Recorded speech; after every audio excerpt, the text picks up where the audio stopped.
कुपवाड़ा जिले में नियंत्रण रेखा के पास बारूदी सुरंग विस्फोट में सेना के 2 जवान घायल हो गए। अधिकारियों ने बताया कि उत्तरी कश्मीर जिले के त्रेगाम इलाके में नियंत्रण रेखा के पास गुगलतारा में गश्त के दौरान तड़के बारूदी सुरंग विस्फोट में सेना के 2 जवान घायल हो गए। दोनों जवानों को ड्रगमुला के सेना अस्पताल में भर्ती कराया गया है और उनकी हालत स्थिर है। दूसरे नवरात्र पर जम्मू शहर के प्रसिद्ध बावे वाली माता मंदिर समेत कई धार्मिक स्थलों में धार्मिक उत्साह से भरे श्रद्धालुओं की भारी भीड़ उमड़ी। लंबी कतारों में खड़े होकर श्रद्धालुओं ने भजनों के बीच पूजा अर्चना की। नेशनल कॉन्फ्रेंस ने यह स्पष्ट किया है कि पार्टी जम्मू कश्मीर में सरकार बनाने के लिए इंडिया ब्लॉक के घटकों के अलावा किसी अन्य राजनीतिक दल के संपर्क में नहीं है। पार्टी का ये स्पष्टीकरण उन अटकलों के बीच आया है कि वह केंद्र शासित प्रदेश में सरकार बनाने के लिए भाजपा के साथ बैक चैनल विचार विमर्श में लगी हुई है। नेशनल कॉन्फ्रेंस ने एक बयान में कहा, जेकेएनसी इंडिया ब्लॉक के बाहर किसी भी पार्टी के साथ बैक चैनल बातचीत की निराधार अफवाहों का स्पष्ट रूप से खंडन करती है। अपनी आसान हार को भांपने वाले लोग इस तरह के निराधार आरोप फैलाने का सहारा ले रहे हैं। दिल्ली हाई कोर्ट ने सोनम वांगचुक को इस सप्ताह की शुरुआत में शहर की पुलिस द्वारा हिरासत में ले जाने के मामले में एक वकील की कार्रवाई बंद कर दी और कहा कि जलवायु कार्यकर्ता जिन्हें अब रिहा कर दिया गया है अपनी शिकायतों को खुद ही उठा सकते हैं। मुख्य न्यायाधीश मनमोहन की अध्यक्षता वाली पीठ ने कहा, उन्हें अपने अधिकारों के लिए आंदोलन करने के लिए आवश्यकता नहीं है। वे चाहें तो अपने अधिकारों के लिए आंदोलन कर सकते हैं।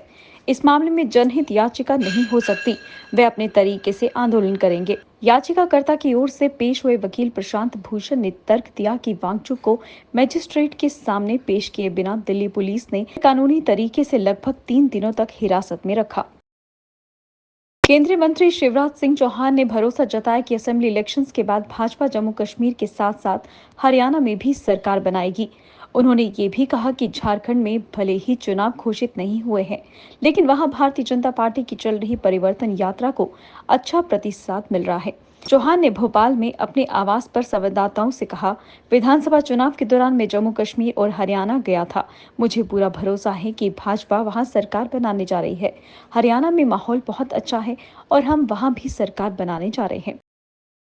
जम्मू कश्मीर कांग्रेस ने सत्तारूढ़ भाजपा द्वारा जम्मू कश्मीर में सरकार गठन की प्रक्रिया से पहले उपराज्यपाल कार्यालय से अपने 5 नेताओं को जम्मू कश्मीर विधानसभा में मनोनीत कराने के कदम पर कड़ी आपत्ति जताई है और ऐसे किसी भी कदम को अलोकतांत्रिक और लोगों के जनादेश के खिलाफ बताया है। पार्टी नेताओं ने उपराज्यपाल कार्यालय से ऐसे किसी भी कदम से बचने को कहा है। मीडिया रिपोर्टों पर कड़ी प्रतिक्रिया देते हुए जम्मू कश्मीर प्रदेश कांग्रेस कमेटी ने ऐसे किसी भी कदम को अलोकतांत्रिक और लोगों के जनादेश को हराने का प्रयास बताया है। जम्मू कश्मीर कांग्रेस के मुख्य प्रवक्ता रविंदर शर्मा ने कहा है कि जम्मू कश्मीर विधानसभा में 5 सदस्यों को मनोनीत करने का अधिकार नई सरकार के पास होना चाहिए, अन्यथा ये लोगों के जनादेश को हराने का प्रयास होगा। एम्स जम्मू के एनेस्थीसियोलॉजी विभाग ने डॉक्टर डी.के. पवार और डॉक्टर मृदुला पवार के 3 दिवसीय दौरे के दौरान एक उल्लेखनीय सीखने का अवसर प्राप्त किया।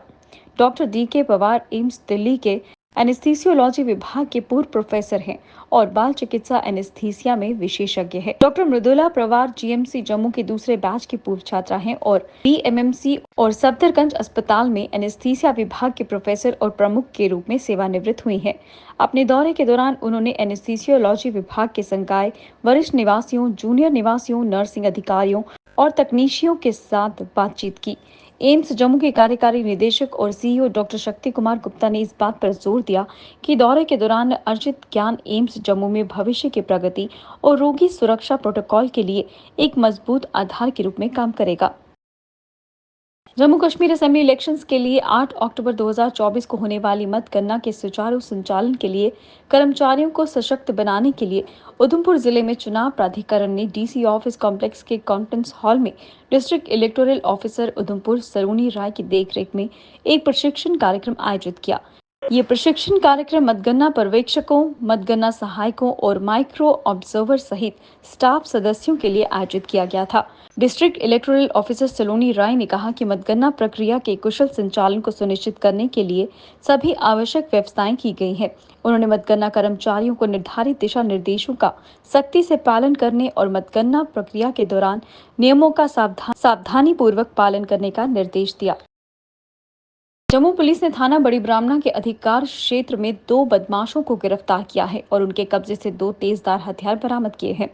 रंदर सिंह पुत्र सुरिंदर सिंह निवासी बीरपुरीन बड़ी ब्राह्मणा द्वारा पुलिस स्टेशन में एक लिखित शिकायत दर्ज करवाई गई थी, जिसमें कहा गया था कि 2 अज्ञात व्यक्तियों ने शिकायतकर्ता पर किकड़ी मोड़ के पास तेज धार वाले हथियारों से हमला किया और उसे घायल कर दिया।